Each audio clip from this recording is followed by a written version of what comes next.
আজকে নতুন বাংলাদেশ পাওয়ার পরে যখন ওনাকে ইনভাইট করা হলো, তখন আমাদের পার্শ্ববর্তী দাদারা গা জ্বলা শুরু হয়েছে।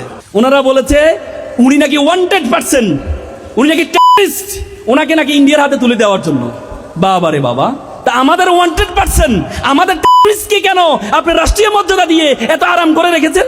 আপনি যদি আমাদের টেররিস্টকে, আমাদের ওয়ান্টেড পারসনকে যদি আপনি রাষ্ট্রীয় মর্যাদা দিয়ে রাখতে পারেন, ডাক্তার জাকির নায়েককেও আমরাও রাষ্ট্রীয় মর্যাদা দিয়ে রাখবো ইনশাল্লাহ। মনে রাখবা, এই পৃথিবীর ইতিহাসে যারা এই কোরআনের কথা বলেছে, ধর্মের কথা বলেছে, তারা লাঞ্ছিত অপমানিত হয়েছে, লাঞ্ছিত অপমানিত হয়েছে। তোমরা আমাদের পার্শ্ববর্তী রাষ্ট্রের দিকে তাকাও।